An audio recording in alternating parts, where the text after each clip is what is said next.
हरे कृष्णा गुरु महाराज, please accept my humble obeisances। अगले वर्ष श्रील प्रभुपाद।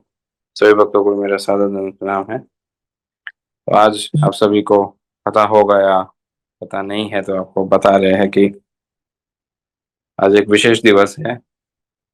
श्री वक्रेश्वर पंडित या वक्रेश्वर ठाकुर का आविर्भाव दिवस है, जो कि गौर पार्षदों में से एक मुख्य गौर पार्षद रहे और उनकी विशेष भूमिका भी रही महाप्रभु की प्रकट लीलाओं में, श्री नवद्वीप और जगन्नाथपुरी में भी। तो श्रीमान धर्मराज प्रभु हमारे बीच आज उपस्थित है। श्री वक्रेश्वर पंडित ठाकुर के आविर्भाव दिवस पर उनके गुणगान करने या उनके दिव्य चरित्र के विषय में चर्चा करने। तो आप सभी से अनुरोध है कि नाम जप को विराम देकर ध्यान पूर्वक आज का टॉपिक श्रवण कीजिए। जितना भगवत कथा महत्वपूर्ण है या भगवान के विषय में श्रवण करना महत्वपूर्ण है, उतना ही या अतिशयोक्ति नहीं कही जाएगी यदि हम कहें कि उससे भी ज्यादा महत्वपूर्ण है उनके भक्तों के विषय में श्रवण करना या उनके शुद्ध भक्त या पार्षदों के विषय में श्रवण करना। तो हमारा परम सौभाग्य है कि आज वक्रेश्वर पंडित ठाकुर के आविर्भाव दिवस पर हमें उनके ही विषय में कुछ श्रवण करने का, समझने का सुअवसर प्राप्त हो रहा है। ज्यादा समय न लेते हम धर्मराज प्रभु से अनुरोध करते हैं आज का टॉक प्रारंभ करें। प्रभु जी, हरे कृष्ण। हरे कृष्णा। तो सर्वप्रथम मैं गुरु मास्टर के चरणों में दंडवत अर्पण करता हूँ और सभी वैष्णवों के चरणों में भी दंडवत अर्पण करता हूँ।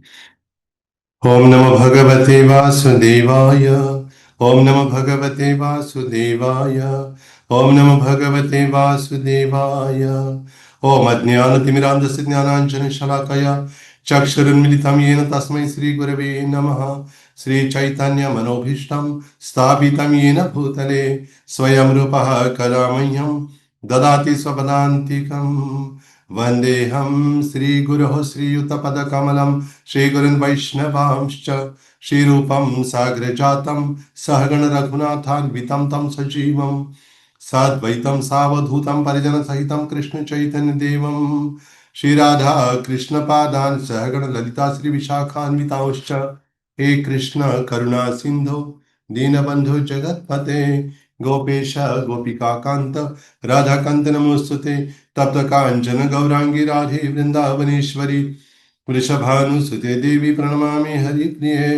नमो महावदान्याय कृष्ण प्रेम प्रदायते कृष्णाय कृष्ण चैतन्य नाम्ने गौरत्विषे नमः।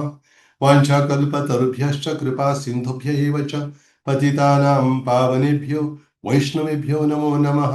नमः विष्णुपादाय कृष्ण प्रेष्ठाय भूतले श्रीमते भक्ति वेदांत स्वामिनिधि नामिने नमस्ते सारस्वती देवे गौरवाणी प्रचारिणे निर्विशेष शून्यवादी पाश्चात्य देश तारिणे।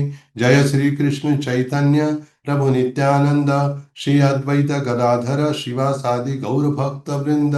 हरे कृष्ण कृष्ण कृष्ण हरे हरे हरे राम राम राम हरे हरे। मुखं करोति वाचालं भंगं लंघयते गिरिं यत्कृपातमहं वन्दे श्रीगुरुं दीनतारिणं परमानन्दमाधवं श्रीचैतन्यम् ईश्वरम्।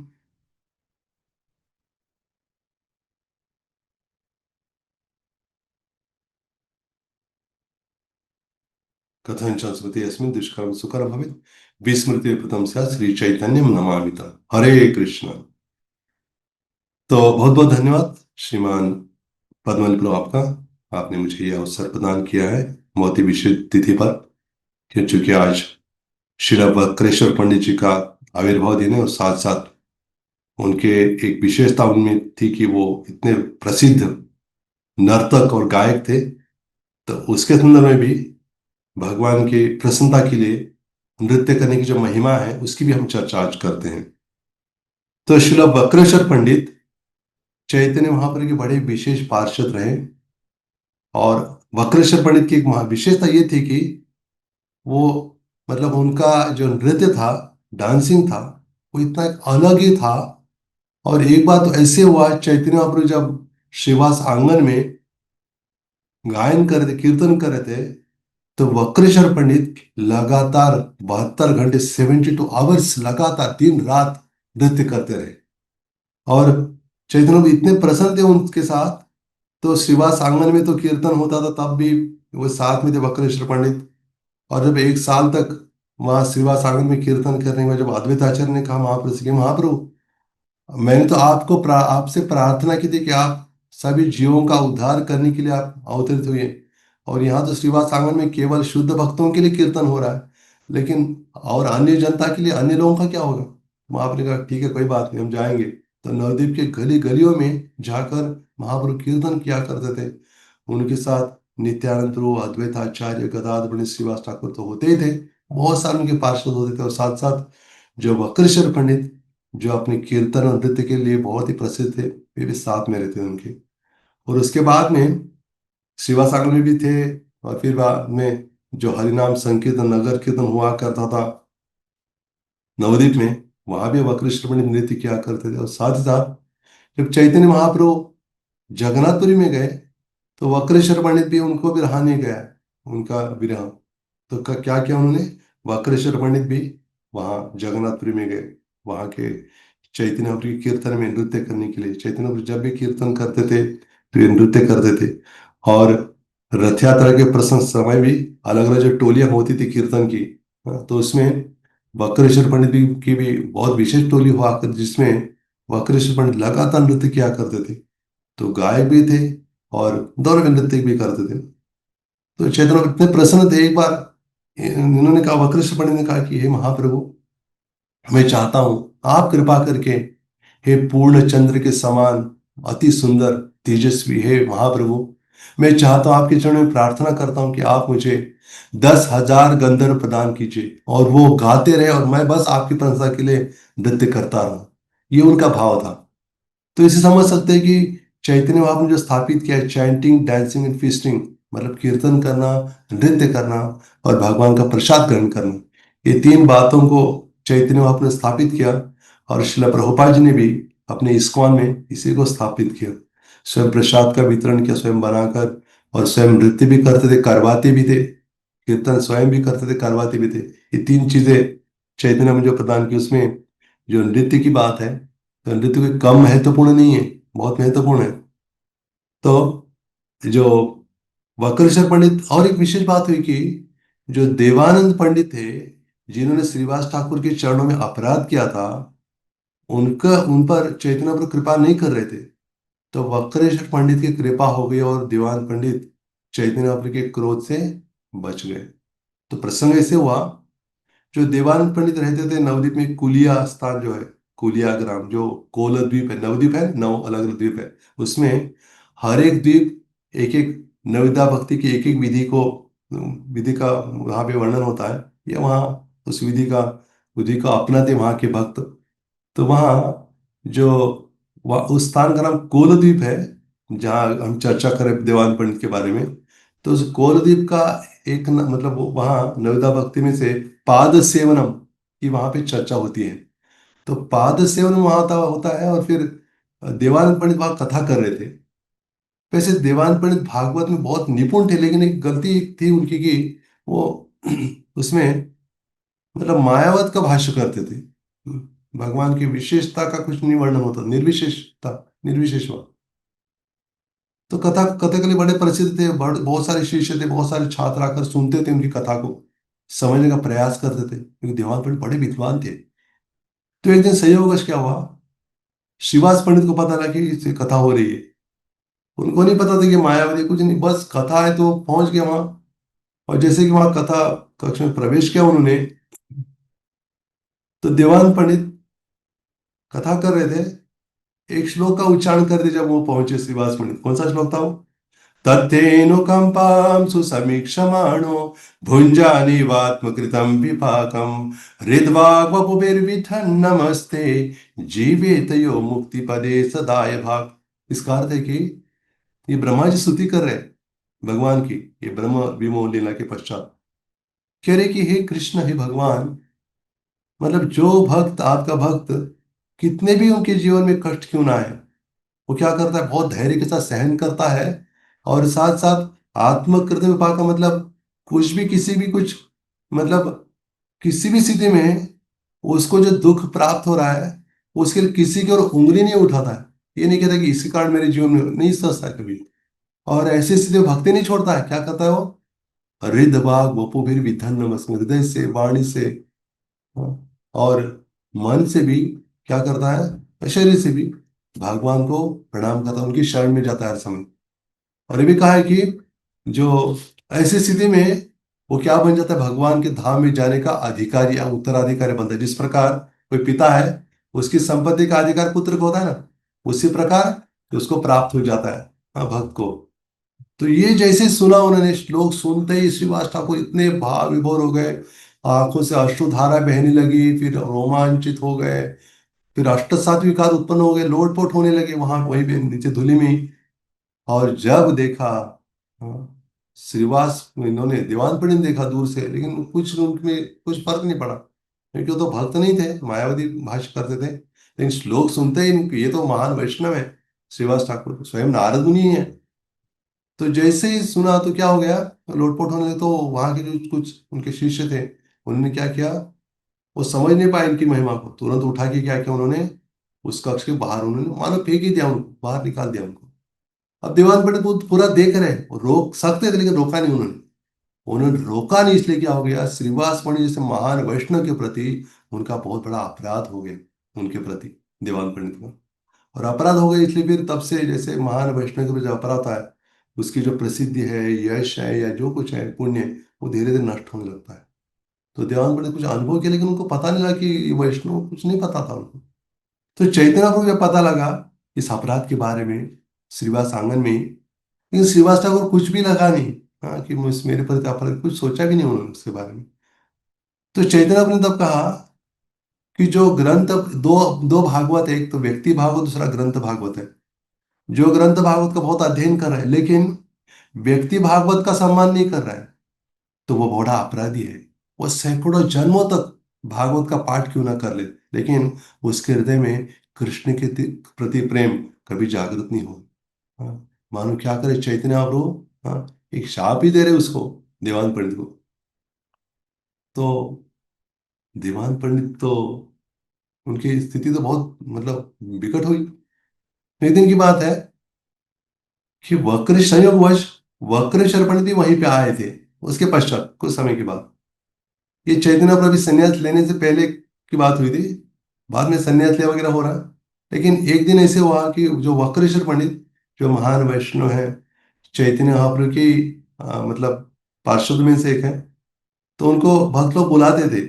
एक भक्त के घर वहां पे उनको मतलब इनवाइट किया गया, आमंत्रित किया गया कि वहाँ कीर्तन और नृत्य करने के लिए। तो वक्रेश्वर पंडित पहुंच गए उस वहाँ कुलिया ग्राम में, जहाँ दीवान पंडित रहते थे वहां। तो दीवान पंडित ने भी सुना कि कोई आ रहे, कथा कीर्तन हो रहा है, तो उन्होंने भी ऐसे ही चलो जाना है, इसलिए गए, पहुंच गए वहां। और जैसे वहां गए, इतना जोरों से कीर्तन हो रहा था, और वक्रश्रमण इतना प्रेम से पूरित होकर, मतलब इतना नृत्य करे, उनकी जो भाव भंगिमा देख के बड़े प्रभावित हो गए दीवान पंडित। उन्होंने ऐसे देखा नहीं था कभी, तो वो देख के बड़े लालायित हो गए, उनको उनका संग प्राप्त करने के लिए, उनकी सेवा करने के लिए इच्छा हो गई, इनकी सेवा में कुछ करूं। और वक्रश्रमण बड़े प्रसिद्ध व्यक्ति थे, महान वैष्णव थे, उनका नृत्य तो बड़ा प्रसिद्ध था। इसलिए दूर दूर से इतने सारे वैष्णव आने लगे, इकट्ठा होने लगे, और उनके पास जाने का प्रयास करें, उनकी चरण धूलि प्राप्त करने के लिए। तो दीवान पंडित तुरंत क्या किया, वहां एक लाठी पड़ी हुई थी, लाठी लेकर क्या करने लगे, सभी भीड़ को दूर करने लगे, उनसे बहुत दूर दूर रखने लगे, जिससे वक्रेश्वर पंडित के नृत्य में कोई बाधा ना आए, दूर दूर करने लगे। और लगभग उन्होंने 2 प्रहर तक कीर्तन किया। 2 प्रहर, पता, दोपहर नहीं, 2 प्रहर। 2 प्रहर मतलब क्या है कि एक प्रहर कितना होता है, 3 घंटे का होता है। तो अष्टप्रहर मतलब 24 आवर्स, 24 घंटे। तो 2 प्रहर कितना हो गया, 6 घंटे लगातार नृत्य करते रहे, बिल्कुल बिना रुके, कुछ बीच में रुक गए, पानी पिया, कुछ नहीं, बिल्कुल नहीं, बस नृत्य करते रहे। तो पूरा 6 घंटे तक दीवान पंडित क्या करते रहे, हाथ में लाठी लेके सभी लोगों को दूर करते थे, दूर करते थे, मतलब उनके आसपास जो बहुत आने का प्रयास कर, दूर करते रहे। और कुछ समय के बाद, फिर 6 घंटे के बाद, दीवान पंडित बैठ गए नीचे। और जैसे नीचे बैठ गए, दीवान पंडित तो पहले बड़े प्रभावित हो ही गए थे, दीवान ने पूरा उनके चरण में क्या किया, साष्टांग दंडवत प्रणाम अर्पण किया। और प्रणाम करते ही क्या किया, हाँ, बहुत ही विनम्रता से प्रणाम जब किया, तब वक्रेश्वर पंडित तो प्रसन्न हो ही गए थे उनकी सेवा से। वक्रेश्वर पंडित ने क्या किया, उनको आशीर्वाद दिया, कहा कि कृष्ण भक्ति हौक, कृष्ण भक्ति हौक मतलब आपके हृदय में कृष्ण भक्ति प्रकाशित हो जाए। आशीर्वाद दिया उनको। जैसे आशीर्वाद दिया तो वो अंदर महसूस कर रहे हैं, देवान पंडित महसूस करने के अंदर, हाँ, कुछ कृष्ण के प्रति तीव्र लालसा उत्पन्न हो गई उनकी। तो मतलब वक्रतुंड पंडित प्रसन्न हो गए, और फिर वक्रतुंड पंडित वहां से जब चले गए, और चैतन्य महाप्रभु को पता लगा, क्या पता लगा कि देवान पंडित ने सेवा की है। किसकी सेवा की है? मेरे विशुद्ध भक्त की सेवा की है। तो जब पहुंच गए नवदीप, सन्यास की बात भी एक बार आया था ना, सबको पता है ना, कि शची माता को भी मिलना था, दो माताओं से मिलना था। चैतन्य भागवत में वर्णन, दो माताओं से मिलने के लिए आए। कौन सी दो माता थी उनकी? एक तो शची माता, दूसरी गंगा माता। हाँ, जिनकी किनारे में 24 साल उनके बीते, व्यतीत हुए, जहाँ प्रतिदिन स्नान करते थे और बहुत खेला करते थे अपने मतलब मित्रों के साथ। तो जैसे पहुंच गए वहां, और क्या किया उन्होंने बताया कि जो जो कुलिया कुलिया ग्राम, जो आजकल का नवद्वीप या फिर कोलोद्वीप है, वहां उस स्थान का और एक नाम है अपराध भंजन स्थली, जहां पर अपराधी लोगों को क्षमा कर दी जाती है, वो उसका नाम है अपराध भंजन स्थली।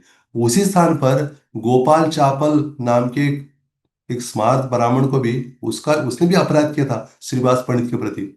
श्रीवास आंगन के बाहर क्या करता था, क्या था, उसने एक थाली में दुर्गा की उपासना के लिए जो लाल फूल है, मदिरा, मांस, ये सब रख के सबको बता रहा था कि देखो ये शक्ति का उपास है, और अपने आप को वैष्णव घोषित कर रहा है। वो बड़ा अपराध हो गया था।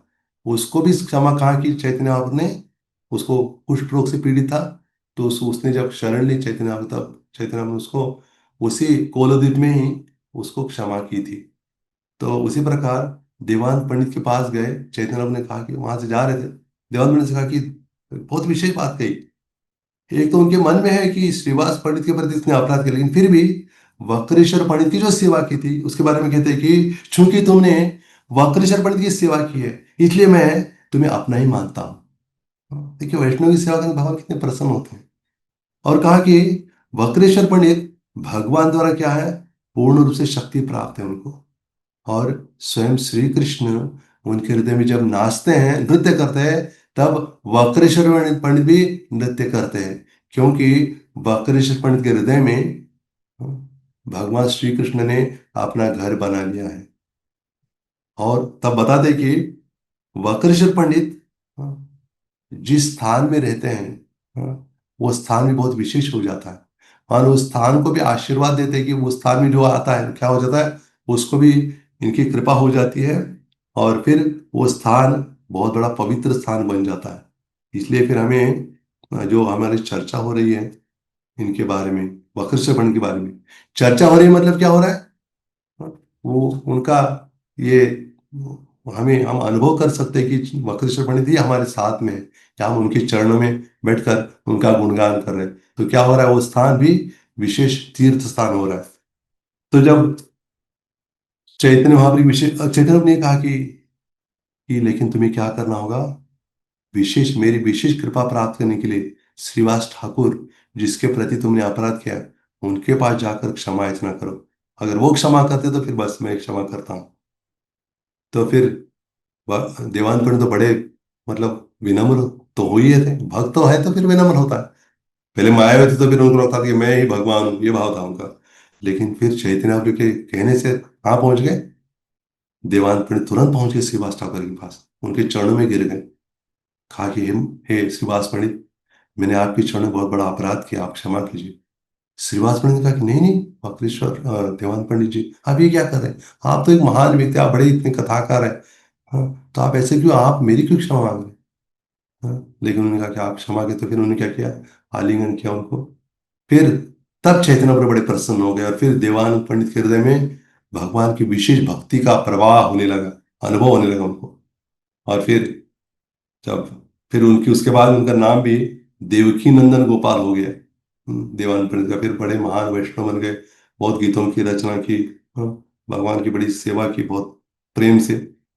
और फिर ये जो वक्रेश्वर पंडित है, ये ऐसे उनके शिष्य थे गोपाल गुरु गोस्वामी, सभी जानते हैं ना, गुरु महाराज बहुत बार गोपाल गुरु गोस्वामी के बाद उन्होंने जो लिखा है हरि नाम की महिमा, हरे कृष्ण महामंत्र की, हरे मतलब क्या है, कृष्ण क्या है, तो वो गोपाल गुरु गोस्वामी वक्रेश्वर पंडित के शिष्य थे। और उनके गोपाल गुरु गोस्वामी के भी एक शिष्य थे, उनका नाम था ध्यानचंद गोस्वामी। हाँ, वो अपने इसमें लिखते हैं, लेखों में बताते हैं साहित्य में कि जो राधा कृष्ण की लीला में या राधा रानी की जो सखी जो निरंतर गायन में कुशल है और साथ ही साथ नृत्य भी में भी कुशल है, वो तुंग विद्या सखी जो है वही बन के क्या आ गई अभी, वही बन के वही यहाँ पर वक्रेश्वर पंडित के रूप में आकर चैतन्य लीला में सम्मिलित हुई है। तो मतलब वक्रेश्वर पंडित और गौर गणेश दीपिका में ये कहा है कि वक्रेश्वर पंडित कौन है? जो चतुर्वेद है ना, भगवान से जो चतुर्वेद प्रकट होता है, वासुदेव संकर्षण प्रद्युम्न अनिरुद्ध, तो उन चारों में से अनिरुद्ध कौन है? वक्रेश्वर पंडित अनिरुद्ध है। तो दो दो कैसे हैं? तो हो भी सकता है ऐसे। जैसे रामानंद राय कौन है? अर्जुन भी है और साथ साथ विशाखा सखी भी है। अलग अलग समय अलग अलग उनका भाव प्रकट होता है, तो इसलिए अनिरुद्ध भी है वक्रेश्वर पंडित, साथ साथ तुंग विद्या सखी भी है। तो इसलिए ये बड़े निपुण थे चैतन्य महाप्रभु, बड़े प्रसन्न होते थे उनसे। एक बार कहा कि मैंने शुरुआत में कहा ना कि उन्होंने कहा वक्रेश्वर ने कि हे महाप्रभु, हाँ, हे पूर्ण चंद्र के समान तेजस्वी, हाँ, सुंदर, आप क्या कीजिए, मैं चाहता हूं कि आप मुझे 10,000 गंधर्वों को प्रदान कीजिए। मैं क्या करूंगा, वो गाते रहेंगे और मैं बस आपकी प्रसन्नता के लिए नृत्य करता रहूंगा। ऐसे उन्होंने क्या किया, कहा था। तब चैतन्य महाप्रभु कहते, हे वक्रेश्वर, तुम मेरे लिए एक पंख के समान हो। हाँ, अगर मुझे दूसरा पंख अगर होता तो मैं आसमान में उड़ सकता था। भगवान मतलब चैतन्य गोस्वामी भगवान है। हाँ, कृष्ण प्रेम में उन्मत्त होकर मैं बस इधर उधर विहार कर सकता अगर और एक पंख मुझे होता तो। और जो चैतन्य प्रभु जहाँ रहते थे जगन्नाथपुरी में गंभीरा में, वो स्थान तो काशी मिश्र का घर था, इसलिए वहां पे काशी मिश्रालय लिखा है, मतलब काशी मिश्र का रहने का स्थान। तो उसी काशी मिश्रा के ही स्थान में वहाँ गंभीरा है, जहाँ चैतन्य प्रभु का छोटा सा कमरा है, कक्ष है। और उस गंभीरा के स्थान में जैसे पहाड़ से प्रवेश करते हैं तो सामने ही हम देखते हैं कि जो वक्रेश्वर पंडित द्वारा सेवित राधा कांत जो विग्रह है उनका हम दर्शन करते हैं पहले से। तो वक्रेश्वर पंडित ने राधा कांत की सेवा की, उन विग्रहों की। और आज भी हम देखते हैं कि वहीं पे राधा अभी भी वहां पे विराजमान है। और चैतन्य प्रभु के जो बड़े प्रिय थे और हर समय वक्रेश्वर पंडित नृत्य किया करते थे। तो आज हम बने समय है थोड़ा बहुत, तो हम वक्रेश्वर पंडित चूंकि नृत्य के लिए प्रसिद्ध थे, तो हम देखें कि नृत्य की महिमा क्या है। तो ये भी थोड़ा देखते हैं। चैतन्य गोस्वामी कहते हैं कि योग धर्म प्रवर्ताइनो नाम संकीर्तन चारि भाव भक्ति दिया नाचा भुवन। कहते हैं कि मैं मैं युग धर्म का प्रवर्तन करूंगा, हरे कृष्ण नाम का मैं क्या करूंगा, नाम संकीर्तन सब जगह पहुंचाऊंगा, और चारि भाव भक्ति दिया नाचाऊंगा, जो दास्य सख्य वात्सल्य माधुर्य, हाँ, ये प्रदान करूंगा सबको मैं। और क्या करूंगा, पूरे भुवन मंडल को मैं कीर्तन में नचाऊंगा, कृष्ण प्रेम में उनको, कृष्ण प्रेम के आनंद में उन सबको क्या करूंगा, मैं नृत्य कराऊंगा। ऐसे महाप्रभु कहते हैं। और भक्ति रसामृत में वर्णन आता है, जीवाया कीर्तने यस्य हरेर्यशनु कीर्तनम नृत्यम च पादयोर्यस्य वपु करोति तत्कृते। इसका अर्थ है कि जिसकी जीवा श्री हरिनाम और उनके श्री हरि के नाम और उनका यश का कीर्तन करती है, और जिसके चरण भगवान के लिए नृत्य करते हैं, तो उसका पूरा शरीर क्या हो जाता है, भगवान की सेवा में अर्पित हो जाता है। हाँ, इसका अर्थ है कि हम नृत्य अगर कर रहे हैं तो क्या होता है। हाँ, गुरु महाराज बताते कि हम नृत्य कर रहे हैं मतलब हम प्रसन्न है, हम नृत्य नहीं कर रहे हैं मतलब कुछ तो गड़बड़ है। इसलिए शिल प्रभुपाद जी को किसी ने कहा कि प्रभुपाद, उत्साह को बढ़ाने क्या करना चाहिए, कैसे उत्साह बढ़ेगा। तो बहुत सारे उत्तर, लेकिन एक आज के संदर्भ में ये उत्तर है कि प्रभुपाद जी ने कहा कि तुम जाओ भगवान के विग्रहों के सामने अगर वहां नृत्य करो तो क्या हो जाएगा, तुम उत्साहित हो जाएगा, उत्साह मिल जाएगा, क्योंकि भक्ति में जरूरी है ना उत्साह। उत्साह निश्चय धैर्य तत्त कर्म प्रवर्तनात् संग त्यागा सतोवृत्ति षड्वीर भक्ति प्रसिद्ध्यति। मतलब अगर भक्ति के लिए उत्साह नहीं है तो फिर गाड़ी आगे नहीं जाएगी, वहीं रुक जाएगी। इसलिए उत्साह जरूरी है। और फिर चैतन्य महाप्रभु ने स्वयं नृत्य करके दिखाया सबको, स्वयं एक प्रस्तुत किया एक भक्त के रूप में। तो हमने कहा है पहले कि वक्रशिरोमणि सभी जगह श्रीवास आंगन में भी रहा करते थे, फिर जो नगर कीर्तन हुआ करता था नवद्वीप में वहां भी, फिर जगन्नाथ में जगन्नाथ रथ यात्रा के सामने होता था, तो महाप्रभु स्वयं नृत्य भी करते थे, गाते भी थे, और वक्रश में बस लगातार नृत्य करते रहते थे। तो और हमारे षड गोस्वामी गण भी ऐसे नहीं केवल बैठ के लिखते थे या जब, ऐसे नहीं, वो भी नाचते थे, कीर्तन करते थे। कृष्णोत्कीर्तन गान नर्तन परौ प्रेमामृतांभो निधि श्री चैतन्य कृपावरो भुवि भुवो भारा वहंतारक वंदे रूप सनातनौ रघुयुगौ श्रीजीव गोपालक। मतलब कृष्णोत्कीर्तन, कृष्ण के नाम कीर्तन में क्या करते थे? कृष्णोत्कीर्तन गान नर्तन परम, नर्तन नृत्य भी करते थे। और चैतन्य की विशेष कृपा पात्र है छठ गोस्वामी गण।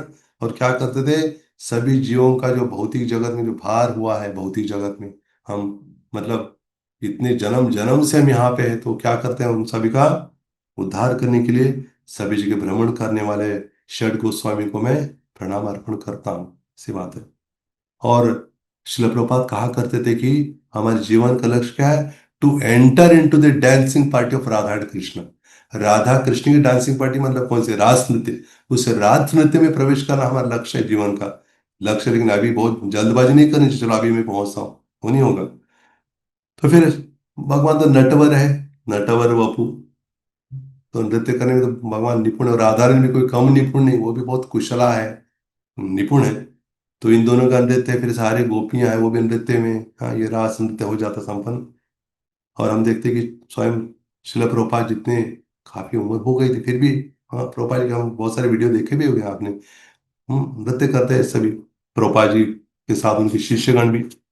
और एक बार ऐसे हुआ कि जगन्नाथपुरी में ही राजा प्रतापरुद्र ने जब देखा कि जो अठारनाला से आ रहे थे सारे भक्त, हाँ, आप अगर पुरी में गए होंगे तो आपको पता होगा अठारनाला नाम का स्थान है, जहाँ पे चैतन्य महाप्रभु क्या करते, रथ यात्रा से पहले बंगाल से आए सभी वैष्णवों का स्वागत किया करते थे। तो उस समय राजा प्रतापरुद्र अपने, मतलब महल से, मतलब बाहर से देख रहे थे, कोई बहुत सारे भक्त आ रहे हैं और चैतन्य महाप्रभु भी है।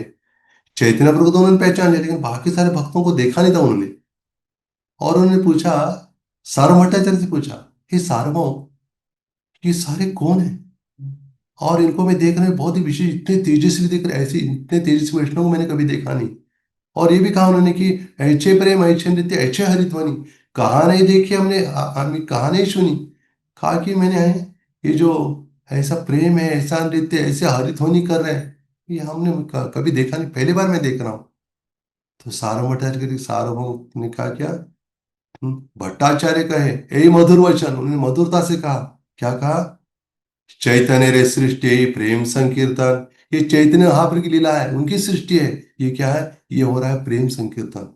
तो प्रेम संकीर्तन में, हाँ, सारे भक्त लोग, जिसमें वक्रचर पंडित भी थे, वो सारे क्या करते? ऐसे नृत्य कर रहे थे, महाप्रभु का दर्शन करते ही अभी प्रवेश ही कर रहे थे पुरी में, और सारे नृत्य कर उनके शरीर से बहुत तेज प्रकट हो रहा था। और राजा प्रताप सोचे कितना भाग्यशाली हूँ, ऐसा प्रेम, ऐसा नृत्य, ऐसे हरिनाम हो रहा है। तो वो देख रहे थे उसको। और ये भी कहा है स्वयं शिल प्रभुपाद बताते हैं, श्रीमद् भागवतम के पहले स्कंद के दूसरे अध्याय का जो 17वां श्लोक है, 7वां श्लोक है, उसके प्रवचन है उनका, उसमें बताते हैं कि भगवान के श्री विग्रह के सामने नृत्य करना ये कोई साधारण बात नहीं है। यह तो क्या है? भगवत प्रेम के परमानंद की अवस्था है। भगवान के साथ नृत्य करना एक बहुत विशेष बात है, ऐसा बताते हैं।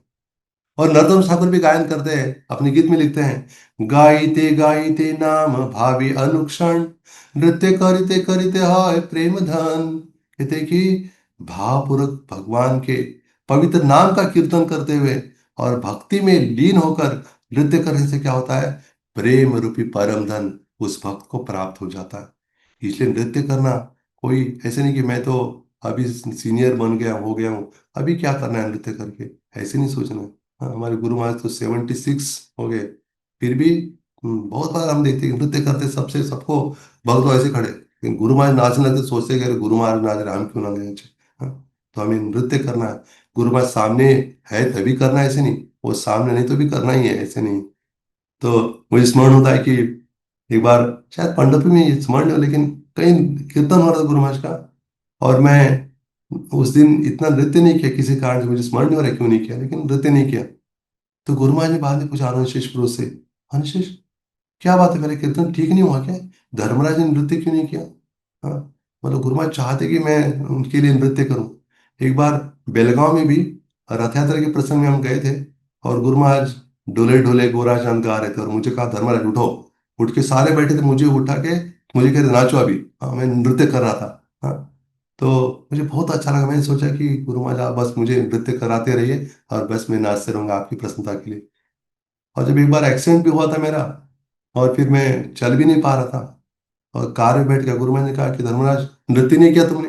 हाँ, ऐसे उनको पता है कि मैं कर नहीं पा रहा हूँ, लेकिन कहा नृत्य नहीं कर रहे हो। तो मैंने कहा कि गुरु महाराज, तो मैं तो मन ही मन कर रहा था। तो जैसे फिर वहां से आरोड़े पहुंच गया पंढरपुर से, और आश्चर्य की बात है, गुरु महाराज की जो वचन वाणी इतनी शक्ति है। तो वहां पहुंचते मेरा जो वॉकर था और बाजू में रख के मैं वास्तव में नृत्य करने लग कीर्तन। सभी बोल रहे मत करो, आप कुछ करो। मैंने कहा कुछ नहीं होगा, गुरु महाराज ने कहा कि अभी नृत्य कर सकता हूँ मैं। तो ये गुरु महाराज के है ना, मूकम करोति पंग, है ना, वाचालम पंगुम लंघयते गिरिम, यत् कृपातम मम गुरुम दीनतारिण। गुरु की कृपा से कोई, हाँ, चल फिर नहीं भी सकता है, तो भी क्या है, वो केवल चल सकता है नहीं, वो पहाड़ भी पर्वत भी लांग कर जा सकता है। ये गुरु की कृपा है। वैसे स्कंद पुराण में द्वारका महात्म्य में नारद मुनि और भगवान का, श्री कृष्ण का संवाद हुआ है। नारद मुनि स्वयं गुणगान करे भगवान, कहे भगवान, बताते श्लोक है वो, नर्तनात्येन येनांगम स्पृश्यते हरिभावितम पाप पक्षी गणा सर्वे निर्गच्छन्ति ततो नृणाम। कहते कि जब कोई भक्त भगवान की भक्ति से प्रेरित होकर नृत्य करता है, उसका शरीर क्या हो जाता है, हरि भक्ति भाव से भर जाता है। उसके शरीर के जिस जिस अंग से नृत्य के समय हरिभाव प्रकट होता है, उस अंग से सारे के सारे पाप रूपी पक्षी उड़ जाते हैं। जैसे कोई वृक्ष है, वृक्ष के उस पर बहुत सारे पक्षी बैठे हुए हैं, और वृक्ष को जैसे हिलाएंगे तो क्या हो जाता है, पक्षी उड़ जाते हैं ना। उसी प्रकार हम जब भगवान के लिए नृत्य करते हैं, तो हमारे हृदय में जो पाप रूपी पक्षी वो भी उड़ जाते हैं भगवान के लिए नृत्य करने से। ये लाभ है। और ये भी सुना है ना आपने, the family which dances together advances together. जिस परिवार के सदस्य या मंदिर के सारे भक्त मिलकर नृत्य कर रहे हैं, तो क्या होता है, उनकी प्रगति हो जाती है। कभी कभी किसी के बीच में दो भक्तों कुछ ना कुछ, हाँ, मन मुटाव या इतना बात नहीं हो रही, तो फिर क्या होता है, वो अगर कीर्तन में आकर मिलकर नृत्य करने लगते हैं, हाँ, तो क्या हो जाता है, दोनों के बीच में कुछ थोड़ा बहुत कुछ हुआ है, वो भी क्या हो जाता है, वो दूर हो जाता है। और कभी कभी होता है ना कि हाँ, वरिष्ठ अधिकारी या गुरुजन देखते हैं कि कोई भक्त क्या नहीं कर रहा है, वो दो भक्त आपस में बात नहीं कर रहे, कोई झगड़ा हुआ है, जो कुछ है, तो वो क्या करते हैं, उनको बुलाकर सबके बीच में नृत्य कराते हैं, जिससे क्या होता है, दोनों के बीच में कुछ भी थोड़ा बहुत है, मतलब मनमुटाव या जो कुछ है, वो क्या हो जाता है, दूर हो जाता है। इसलिए हमें चाहिए कि हम भी भगवान की प्रसन्नता का नृत्य करें, और जिससे हम भगवान के बड़े, मतलब प्रेमी भक्तों में से एक बन जाएंगे। जैसे आज शिला वक्रेश्वर पंडित का आविर्भाव दिन है, उनके चरण में हम प्रार्थना करते हैं कि उन्होंने जिस प्रकार केवल भगवान की प्रसन्नता का नृत्य किया, और कोई उनका ही नहीं था कि कोई देख रहा है। मेरे जैसे भक्त क्या करते, कोई देख रहा है, चलो चलो अभी नृत्य करना, कोई नहीं, खा लिए, चलो ऐसे खड़े रहता हूँ, तो वो नहीं, वक्रेश्वर का ये भाव नहीं था। बस किस प्रकार महाप्रभु प्रसन्न होंगे, उनका, उनकी कृपा मिलेगी, ये उनका भाव होता था। केवल उनकी प्रसन्नता के लिए उनका, मतलब ये कीर्तन और नृत्य की लीला उन्होंने संपन्न की थी। हरे कृष्णा। बहुत धन्यवाद सभी का। हरि बोल। बहुत बहुत धन्यवाद प्रभु जी आपके इस सत्र के लिए। तो जब प्रभु जी कह रहे थे, तो एक विचार आया कि आध्यात्मिक जीवन कितना प्रैक्टिकल है। प्रभुपाद जी ने, महाप्रभु ने, हमारे गुरुजन आचार्यों ने हमें कितना प्रैक्टिकल प्लेटफॉर्म एक दिया है कि आज रविकृष्ण पंडित का जब हम श्रवण कर रहे थे उनके विषय में, देखिए केवल अपने नृत्य से उन्होंने भगवान को प्रसन्न कर लिया। कोई बड़ी तपस्या, कोई बड़ा ज्ञान, कोई बड़ी ऐसी कोई, जैसे हम सोचते हैं प्राय भक्ति के लिए कुछ बड़ा करना होगा, जैसे प्रभु जी ने कहा किसी को दिखाना होगा, इसलिए आजकल थोड़ा सा ये सोशल मीडिया का भी युग है, जहाँ कुछ कुछ भक्तों से चर्चा कर रहे थे तो कह रहे थे कि पहले के समय में भक्ति बड़ी होती थी या भक्तों का भाव बड़ा होता था, और लगभग कुछ नहीं दिखाते थे वे। जैसे सनातन गोस्वामी कहे हैं कि अपना भजन हर एक साधक को छिपाना चाहिए, प्रकाशित नहीं करना चाहिए। कुछ चीजें प्रकाशित नहीं करनी चाहिए, उसमें से भजन भी एक है। और फिर कुछ भक्त कह रहे थे कि आज कलयुग के प्रभाव से देखिए, करते बहुत कम है लेकिन बहुत अधिक दिखाते हैं, बहुत ही ज्यादा। कुछ थोड़ा बहुत भी कर लिया तो तुरंत स्टेटस पे आ जाता है, फेसबुक पे आ जाता है, लोगों को दिखाते हैं कि हमने इतना किया, ये हुआ वो हुआ। तो ये देखिए, जहाँ महाप्रभु के भक्तगण या महाप्रभु के पार्षदों का कितना मधुर भाव है, जो प्रभु जी ने अंत में कहा, बहुत ही इंपॉर्टेंट स्टेटमेंट है कि ये नहीं कि किसी और को दिखाने वे नृत्य करते थे या लोगों को दिखाने नृत्य करते थे। केवल भगवान को या महाप्रभु की दिव्य प्रसन्नता के लिए उन्होंने ये सेवा की, उन्होंने कार्य किया, और कार्य ये सेवा करके कृपा भी प्राप्त की भगवान की, महाप्रभु की। तो ये हमारे लिए आज के दिन वक्रेश्वर पंडित के चरणों में प्रार्थना है कि हमें भी ऐसा भाव प्राप्त हो, जहां हम, कहना उचित नहीं है लेकिन दिखावा वाली भक्ति ना करें, और जो जेन्युइन भक्ति है, गुरुजन हमारे आचार्य श्री प्रभुपाद जी के चरणों में हम इसको अर्पण करें, कि हमारी भी आध्यात्मिक जीवन में प्रगति हो। तो ऐसे भाव और प्रार्थना से आज के सत्र को हम विराम देते हैं, और महामंत्र का उच्चारण करके श्री वक्रेश्वर दास ठाकुर के चरणों में प्रार्थना करते हैं और धर्मराज प्रभु का हृदय पूर्वक आभार व्यक्त करते हैं आज के सत्र के लिए। हरे कृष्णा कृष्ण कृष्ण हरे हरे, हरे राम राम राम हरे हरे। श्री हरिनाम प्रभु की जय। हरे कृष्ण महामंत्र की जय। श्री गौरांग महाप्रभु की जय। श्री गौर पार्षद की जय। वक्रेश्वर पंडित ठाकुर आविर्भाव दिवस की जय। श्रील प्रभुपाद की जय। परम पूज्य श्री लोकनाथ स्वामी गुरु महाराज की जय। वाञ्छाकल्पतरुभ्यश्च कृपा सिन्धुभ्य एव च पतितानां पावनेभ्यो वैष्णवेभ्यो नमो नमः। अनंत कोटि वैष्णव वृंद की जय।